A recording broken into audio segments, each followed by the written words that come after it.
Welcome to the Fantasy Football Hub YouTube channel. Today I'm joined by FPL Salah to preview double game week 37. Abdul, pleasure to have you back on, my friend. Your bench boost is active. You're in the top 50k now, looking for a strong finish to this season. How are you doing? I'm good, thanks. Yeah, it's been a good few weeks. Good, last quarter of the season. Again, I think probably still out of reach the top 10k, which is what I really wanted. But who knows? I mean, if I get a mega bench boost, then I'll need a lot of luck this week to be in that position. You never But know, I though. guess You never know. 46k. Team's looking solid. Let's have a look at it. Off Mhm. the back of a healthy green arrow last week, you've managed to swerve the majority of injuries that Yeah. have cropped up. Let's just talk about the main issue straight away. The only flag in your team, who is Bruno. hmm What do we know about him so far at the time of recording? Well, nothing really, because I think I mean, we didn't really get any sort of update, which was quite odd. As far as I know, I don't know if we've got anything today, but when I checked, there was nothing. There was no update, after the game against Crystal Palace. So yeah, it was a bit of an odd one. But I'm sure we'll get some sort of update by Friday. And yeah, as you can see, he's the only doubt in my team. I've got, obviously another Man United player in Dallo, which isn't great, but as far as I know, all the other players are fit, and I've got two free transfers. So I think I'm in quite a luxurious position, especially compared to a lot of people, because I managed to avoid Maguire and Shar Mm. and and those injuries. So yeah, I guess I'm in a good spot right now. Let's just get straight into it. What are you thinking with your team then? Obviously, two frees, no real pressing issues. If Bruno is out, yeah, then he'll have to go, of course. But Yeah. right now, in terms of what we know, I don't really see too many obvious. There's nothing that you need to do per se. Yeah, I mean, when I set my wildcard team up, I went for two Spurs because I did want that option over Richarlison. If he became an option, and to be honest, I was pretty set on Richarlison this week, but the benching last week kind of put me off against Liverpool, right? I know he came on and he performed well, but the fact that he was bench, I mean, I don't know, there's no way we can guarantee he starts, two games No. in that double. But obviously, if Bruno's out, even if Bruno's fit, I think that might, it could still be a move that I make, because the only other transfer I see there is Dallo out. Because Man United have been really poor. I can't see them keeping any clean sheets, especially against Arsenal. That's like Yeah. a one pointer for Dallo if he's lucky, and then against Newcastle, who are a good attacking team. So I could possibly move Dallo on to another double game week. I did for a short period of time thought maybe Dallo and Ederson to Vicario and Guardiola, but Yeah. I don't know. I'm using two. That's pretty much using two transfers to bring in Guardiola. Mm. And if you look at the fixtures, Fulham away and Spurs away. I mean, look, City are a great defense, but they've no got. I mean, they're not great fixtures for clean sheets. So I think my only really option at the moment, I think the option with the highest upside for me is Bruno out, for possibly Richarlison, because that Burnley fixture in the first game week, sorry, in the first fixture against Burnley at home. I mean, that could be worth it alone.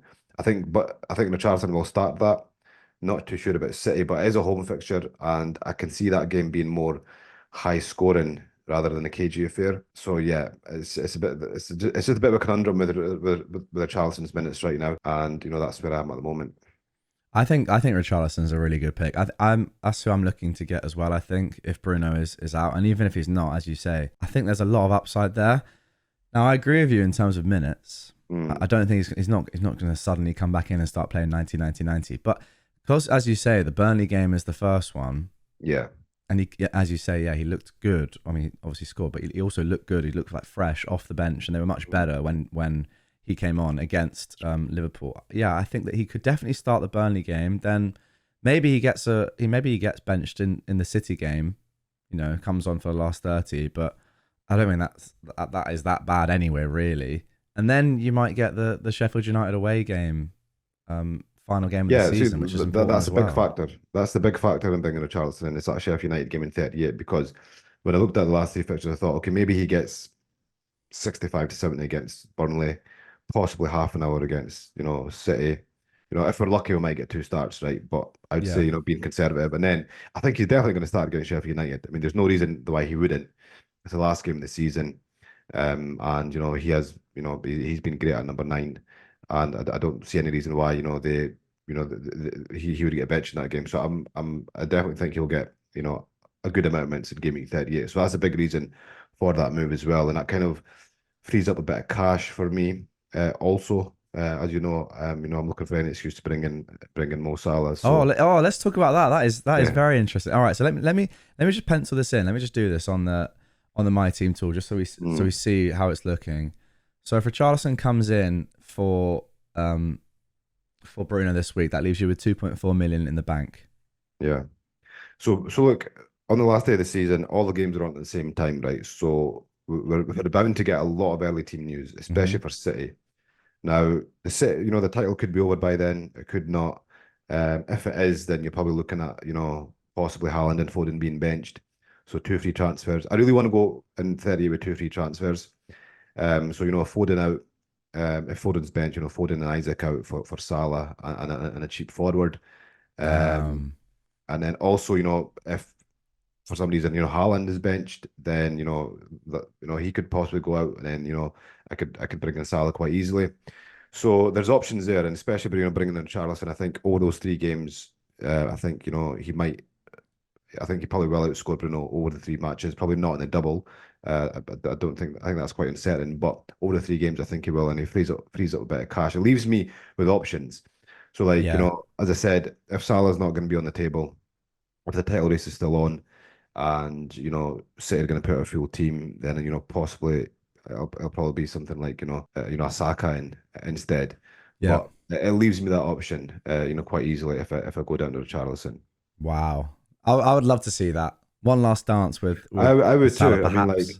yeah, I mean, like, as I said, it could possibly be his last game for Liverpool. Quite possibly. So, Yeah. and you know what? It's a great fixture as well. End of the season. Home fixture against Wolves. He could score big in that. I mean, look, he just scored a 13-pointer. That's the thing. I mean, he does look. He did instantly come back to looking really, really sharp again after there was a lot of doubt over. Oh, is he done really? Like, are his performances now a worry? I think his performance has been honestly about the same, but he's just been putting the chances away, and Liverpool have been Yeah, finishing their chances.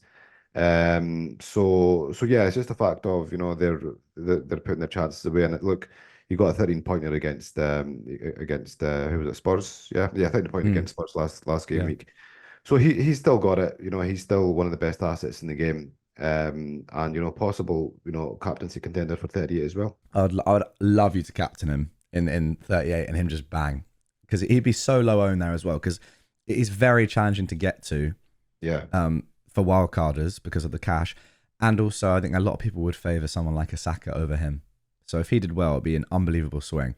Let's Yeah, go I mean, back to 37, because I want to ask you about that Richarlison Bruno slot, just in case we get news that Richarlison's not injured but doesn't look great, or yeah. So we've got to sell Bruno, but Richarlison isn't like a guaranteed transfer in for you.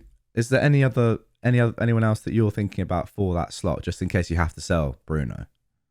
if I have to sell Bruno outside that, I mean, honestly, I've not really got much options because I'm already tripled up in City. I don't fancy any other Spurs midfielders because Maddison's a rotation risk now. So is Johnson. So I don't really fancy anybody from them. I, I mean, look, kind of thinking outside the box. I could probably go like Amadueke. He's been impressive. I love He's it. the last 4 or 5 games. I think he's got like 2 goals and 3 assists in this past like 5 games. He started. I think he's nailed to start as well. By the way, I think you could probably tell me more since being a Chelsea fan, but I think Sterling's still injured. Oh, forget about that man. It doesn't matter if he's in as fit as, if he's winning every bleep test. I don't care. He's nowhere near the team. Madueke is, Yeah. is in great form, and yeah, he's playing very well at the moment. He's definitely nailed. Yeah, and look, the Chelsea's last 3 fixtures are great for attacking purposes. I really like them. I like their fixtures. So he could possibly, be, again, if Richarlison's not on the table, picks up an injury, Bruno's injured, Madueke, even looking at Brighton, possibly, Pascal Gross, kind of running it back, to that. He is like a solid option. He's not been performing lately, but look, he's got doubles on the horizon. Mm, But then, yeah, if Richarlison is out and Bruno's out, then honestly, if you look at double game week players, then there's it's quite slim picking. So you know what, mm. I possibly might honestly even consider something like a possibly even a Saka, to be honest. Um, Oh, if just going straight there. yeah, just And going straight there oh wow, because okay. like if you're looking at the double game week players, you're looking at I think differentials now because we're already set up because I've already got all the players in place. Like I've got triple Newcastle already, and double Spurs, triple City. There's not really much to go. They've only got really Chelsea and Brighton players, and really outside Palmer, all the midfielders are quite differential. So yeah, I mean Saka wouldn't be the worst shout in the world either. Especially with United away, which who knows, could be an unbelievably good fixture. It looks like. I don't know what's going on there necessarily, but it's not good. Nah, Let's it's not. move on to Dallo then, because yeah, you look at the two. You think two home fixtures. Dallo does have potential of attacking returns, Hmm. but they are two of the worst fixtures you can get from a defensive standpoint. I mean, Yeah, even Newcastle at home now, less good than we might have thought. Newcastle were very good in their last away game, yeah. and obviously just a terrible defense at the moment. If you were to sell Dallo, who are you thinking there? I mean, to be honest, if I was to go Darlow, I think I'd probably. I mean, again, it's slim pickings, which is why I don't really like that defensive move. I mean, Mm. honestly, when I looked at Darlow replacements, I was looking at apart from doing the double move to get in Guardiol, I was looking at Branthwaite, from Everton. They've got Sheffield United at home this week. I was looking at the clean sheet odds, and Yeah, what are they? so basically, so it's because we've got double game week, so it's to keep it at least one clean sheet. So City are Okay. top with 62%. And then it's Chelsea at 43%. And then it's Everton in third at 41%. So Wow. yeah, so they're actually the third favourites, despite having a single fixture to keep a clean sheet this week. So I don't think, Branthwaite again is the worst option in the world. I mean, either that or I go for like a Van de Ven or a Romero for Spurs, but then obviously that blocks me out of a Richarlison. Yeah. But if I decide not to go there, and I think Van de Ven and Romero are decent options because if you just take the City game out of the equation, just see that as a bonus game. They've got Burnley at home with Sheffield United, which they can get attacking returns in and they can get clean sheets in as well. I know Spurs don't keep clean sheets, but the fixtures are there. And then again, look, then you're looking at the likes of Dunk, the likes of, probably possibly Veltman in those areas. I mean, I guess if you didn't have a triple, if I didn't have triple Newcastle, I'd probably look at Livramento as well. At that price, with those fixtures. But again, yeah, look at slim pickings, which is why I just think, for my team at the moment, I think the move for me is to make him midfield. That's very interesting. Yeah, I think the only kind of defenders that we'd want are majority from teams that we've tripled up on, as you've already Yeah, said. So yeah, exactly. it's a shame that there aren't any other top defenders to go for, or not top defenders, just like even if Brighton had better fixtures, for example, I'd definitely go for a Dunk. Just a little punt one week, can bench him next week even. Yeah, But Newcastle away is that is like what is the he has to score a goal, or you're yeah, getting 1 point maximum, and then yeah. Chelsea at home, and now Chelsea are in good form. It's just not worth it over the likes of a Branthwaite or maybe a Tarkovsky. To be fair, what do you think about just because Everton probably do have the best single fixture for a clean sheet, one they do according Yeah. to the bookies. Let's talk about just Everton players overall, the defense. Who's the best one there? Is it definitely Branthwaite? I think so. I think Branthwaite is the best. If you're looking at, I mean, I guess price isn't really an issue, but he seems to be the one, getting on. He's really attacking. I mean, I've seen him, when I'm watching the highlights. I've not watched like, full Everton games, but watching the highlights, he's always in the box, and he's been scoring lately as well. I mean, I think historically Tarkowski's that goal threat, Yeah, but this season, it's been Branthwaite, and looking at his, XG as well, it's quite decent. So yeah, he'd probably be the one I'd go for. But I guess Tarkowski's still got a goal threat as well. He could be a differential because I think Branthwaite is he's not like mega owned, but he is like he's got quite high ownership for yeah. Everton defender. Yeah. I'm looking for a Maguire replacement myself, and I'm leaning towards an Everton defender, especially after what you just said there.